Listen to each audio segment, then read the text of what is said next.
ত্রিপুরা কর্মচারী সমন্বয় কমিটির উদ্যোগে মণিপুরে যে ধরনের হিংসাত্মক ঘটনা সংঘটিত হয়েছে তারই প্রতিবাদে রাজধানী আগরতলা শহরের এক প্রতিবাদ মিছিলের আয়োজন করা হয়।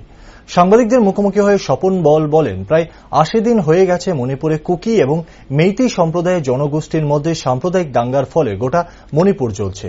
ফলে এখন পর্যন্ত প্রায় ১৪২ জন মানুষ নিহত হয়েছে এবং হাজার হাজার মানুষ আহত হয়েছে।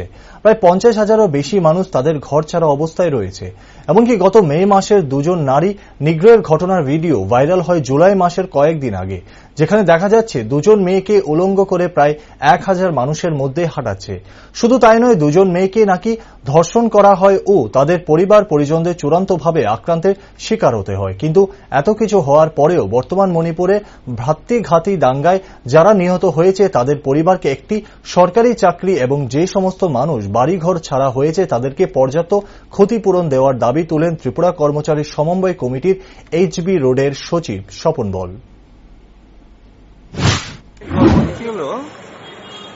আপনারা সবাই জানেন যে আমাদের প্রতিবেশী রাজ্য উত্তর পূর্বাঞ্চলের যে সেভেন সিস্টার, এই সেভেন সিস্টারের একটা অন্যতম রাজ্য মণিপুর।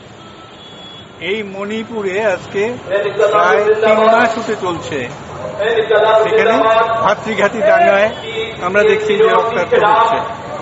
এ পর্যন্ত প্রায় ১৪২ জন নিহত হয়েছে, কয়েকশো মানুষ আহত হয়েছে এবং ৫০,০০০-এর বেশি মানুষ বাড়িঘর ছাড়া। এবং এমন সব বিভৎসতা আজকে আমরা মণিপুরে দেখছি যে যেটা দেখে আমাদের গা শিউরে উঠছে।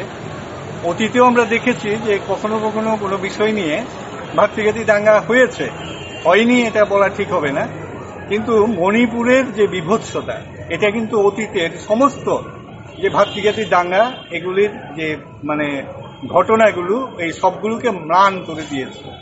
ফলে আজকে আমরা পথে নামছি এই দাবি নিয়ে যে মণিপুরে অবিলম্বে শান্তির প্রতিষ্ঠা করা হোক।